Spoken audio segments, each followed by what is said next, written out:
अहोई अष्टमी की पूजा कैसे करनी चाहिए, किन बातों का ध्यान रखनी चाहिए जिससे हमारी संतान की लंबी उम्र होती है और उन्हें अच्छा भाग्य मिलता है। सुख शांति के लिए माएँ अपने बच्चों के लिए अहोई अष्टमी का व्रत करती हैं।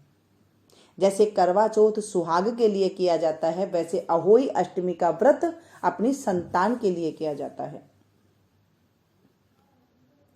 सबसे पहले जब अहोई अष्टमी करती हैं वो बेटे की माँ करती है, या फिर जब पेट के अंदर बच्चा होता है गर्भावस्था के दौरान उन्हें अहोई अष्टमी का व्रत दिला देते हैं ताकि लड़का ही पैदा हो।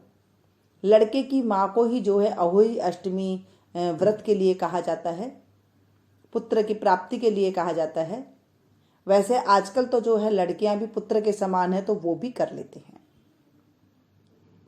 अहोई अष्टमी व्रत जब आप पहली बार कर रहे हैं तो उसके लिए अहोई माता बनानी पड़ती है चांदी की, जिसे स्याऊ माता भी कहा जाता है। हर सुनार की दुकान पे आप जाएंगे तो आपको जो है अहोई माता की, स्याऊ माता की फोटो मिल जाएगी और उसमें 2 मनिये डाले जाते हैं। जब लड़का पैदा होता है तब उसके नाम के 2 मनिये डाले जाते हैं। उसके बाद बेटे की शादी होती है तभी भी मनिये डाले जाते हैं। मनिये मतलब 2 मोती आते हैं, वो अपने आप सुनार आपको दे देंगे।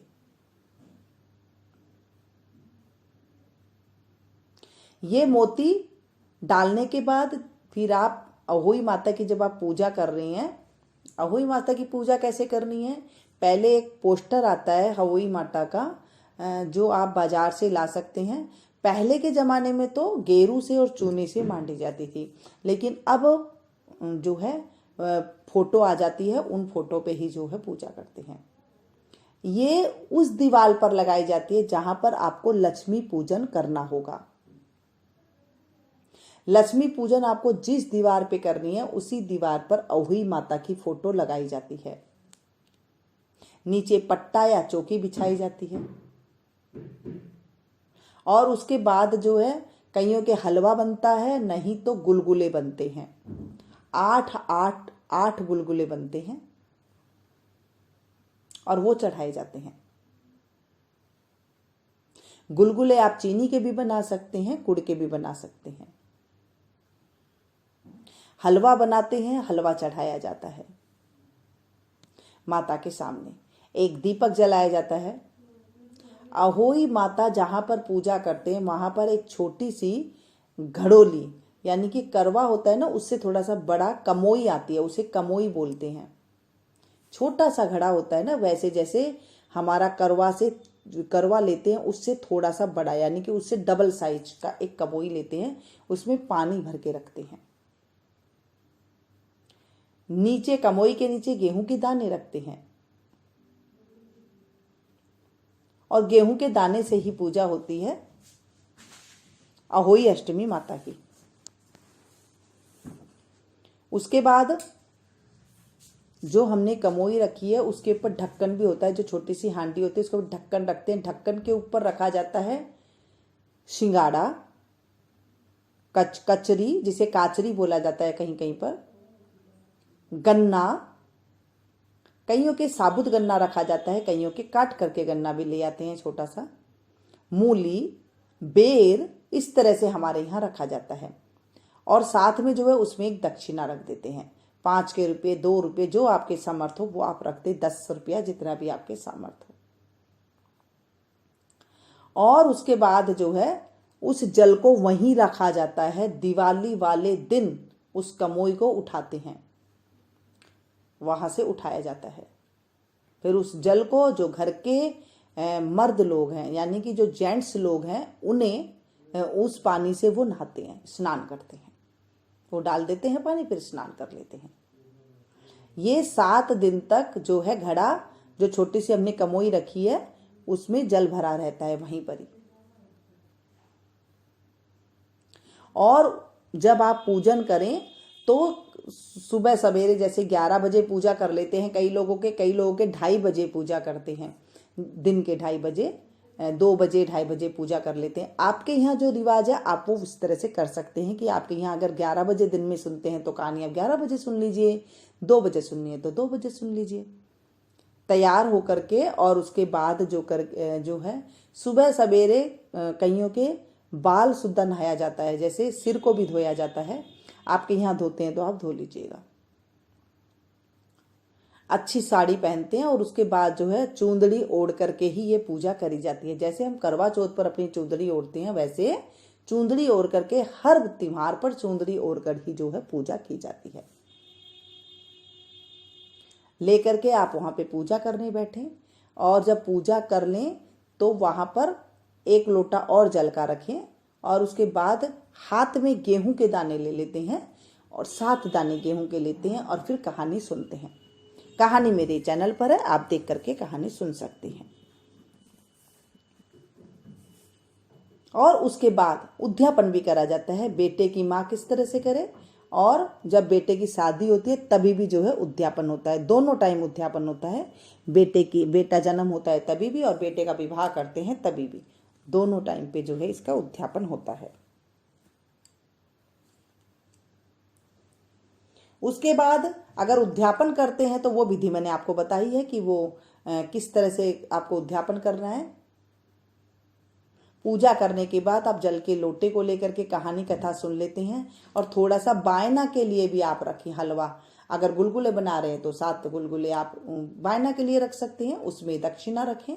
51, 21, 101 जितनी आपकी सामर्थ्य उतनी रखें, और उसके बाद वहाँ बायना निकालें। बायना निकालना, हाथ में जल लेकर के बायना निकालते हैं, और वो अपनी सासू माँ को देते हैं। सासू नहीं है तो जिठानी जी को देते हैं, जिठानी नहीं है तो ननद जी को देते हैं, ननद नहीं है तो किसी ब्राह्मणी को दे सकते हैं, किसी आपसे बड़ी औरत को दे सकते हैं। कोई भी नहीं है तो गौ माता को दे सकते हैं। इस तरह से बायना निकाला जाता है। उसके बाद सूर्य भगवान को अर्घ देते हैं, और उसके बाद चाय पानी वगैरह जो पीते हैं वो पी लेते हैं। फिर उसके बाद शाम को जब तारे निकलते हैं तब अर्घ दिया जाता है। शाम के टाइम पे जैसे हम करवा चौथ पे चांद को देख के अर्घ देते हैं, इसमें अहोई अष्टमी में तारा को देख करके हम अर्घ देते हैं। उसके बाद हमने फिर हलवा पूरी जो बनाई होती है, सब्जी हलवा पूरी, वो खाना होता है। आपके यहाँ जैसे रिवाज है वैसे करें। मैं हमेशा आपको कहती हूँ, भ्रम में मैं नहीं रखती हूँ। आपके यहाँ जैसा रिवाज है आप उसी तरीके से ही पूजा करें, किसी की देख के सुन के ना करें। हाँ, अगर आपको कुछ भी नहीं पता तो हमारे रिवाज, जैसे मैंने आपको बताया, अगर आपने वो रिवाज लिया है तो आप आगे भी ऐसे ही रिवाज से करें। ऐसे नहीं कि कभी आपने ऐसे रिवाज कर लिया और कभी आपने दूसरी रिवाज कर लिया, ऐसे नहीं करते हैं। एक ही रिवाज रखें। आपको ज़्यादा उसमें ना करें कि ज़्यादा आपने बढ़ा चढ़ा के किया है तो फिर हर साल आपको ऐसे ही करना पड़ेगा, और कहीं पर भी आप गलती हो गई तो फिर संतान को तकलीफ होती है। कोई भी आप व्रत करें, करवा चौथ का व्रत करें, तो आपके यहाँ जैसे रिवाज है, मैं आपको बार बार एक ही बात कहती हूँ कि इन व्रतों को आप साधारण व्रत ना समझें। ये व्रत में बहुत बातें छिपी हुई है, अगर बताऊं तो आपको काफ़ी बड़ी लंबी वीडियो हो जाएगी। इसीलिए मैं यही शॉर्टकट में आप लोगों को कहती हूँ कि आप जैसे आप रिवाज है आप वैसे ही करें, यानी कि आपकी सासू माँ जैसे करती आई है, आपके परिवार वाले जैसे करते आए हैं, वैसे आप करें। नहीं है तो आपने अगर इस विधि से पूजा की है तो आप इसी विधि से ही हर साल पूजा करें। कहानी मैंने दे दी है, कहानी आप सुन सकते हैं, और साथ में जो है कैसे उद्यापन किया जाता है वो भी मैंने आपको बताई है। अगर वीडियो पसंद आ रही तो प्लीज़ एक लाइक जरूर दें, इसे ज़्यादा से ज़्यादा अपनों के साथ शेयर कीजिएगा। भ्रम में पूजा ना करें, ज़्यादा ताम झाम से पूजा ना करें। जितनी आप सिंपल तरीके से पूजा करेंगे उतनी आपको फल मिलेगा। हाँ, पूजा करने के बाद, कहानी सुनने के बाद गणेश जी की भी आरती सुनते हैं, और उसके बाद माँ से आराधना करनी चाहिए। माँ, मैं सदा पुत्रवान रहूं, पुत्रवान रहूं, सुहागन रहूं, और मेरे ये मैं पूजा कर रही हूँ, मैं हर साल आपकी ये पूजा करती रहूं। मुझे आशीर्वाद दो कि मैं अपने संतान को जो है हमेशा सुखी देखती रहूं, लंबी आयु देखती रहूं, और इस तरह से आपको जो भी आपके मन में है वो आप कहें, क्योंकि ये लक्ष्मी माता का जो है आगमन अहोई अष्टमी से ही जो है शुरू हो जाता है। आप इस तरह से करें, और उसके बाद आप देखेंगे कि अगर आपका बच्चा भी रोगी रहता है तो वो निरोगी रहने लग जाएगा, क्योंकि माता की कृपा अपने आप ही बरसती है। जैसे हम करवा चौथ का व्रत करते हैं वैसे ही हमें जो है अहोई अष्टमी का व्रत का भी ध्यान रखना चाहिए, और इसमें भी जो है जब तारे निकलते हैं तभी अर्घ दे करके खाना खाते हैं। चुंदड़ी ओढ़ करके ही आप अर्घ दीजिएगा, क्योंकि कोई भी व्रत त्योहार हो उसमें लाल कपड़ा, लाल चुंदड़ी जरूर होना चाहिए। ठीक है, पीले कपड़े, हरे कपड़े ये पहन सकते हैं, लेकिन नीले, काले, ग्रे इस तरह के कपड़े आप ना पहने कोई भी व्रत में। ये नहीं कि आपको करवा चौथ है या अष्टमी है इसी में ही आपको करना है। कोई भी आप व्रत करें उसमें ये कलर रखें, बाकी कलर ना पहने, क्योंकि बाकी कलरों से जो है शुभता नहीं मानी गई है। इसलिए चुंदड़ी ओढ़ करके करते हैं। अगर आपने कोई और कलर की भी साड़ी पहन ली है तो चुंदड़ी ओढ़ने से वो पूर्ति हो जाती है। तो इसलिए आप इस तरह से करें। चुंदड़ी मतलब जो आपने शादी के टाइम पे आपको मिली थी वो ओढ़ करके, ओढ़ना भी बोलते हैं ना जिसे, वो ओढ़ करके आप इसे पूजा करें। जो दाने आपने कहानी के सुने थे वो शाम के टाइम पे तारों को अर्घ देने के लिए आप रखें, जैसे हम करवा चौथ के लिए रखते हैं। और जो सूरज को आप अर्घ देंगे उस थोड़े से आप ले करके वो अलग से आप अर्घ दे सकते हैं। लेकिन जो कहानी सुनी थी उन दानों को आपने शाम को तारे दिखते टाइम पे अर्घ दें। थोड़ा सा प्रसाद हलवे का जो बनाया था वो तारों को दे, चढ़ाएं और पूजा करें। ये थी छोटी सी जानकारी। फिर से मिलती हूँ मैं एक नई वीडियो में नई जानकारी के साथ। ऐसी शास्त्रों अनुसार, ऐसे ही हमारी घर गृहस्थी के अनुसार मैं बातें लेकर के आऊंगी।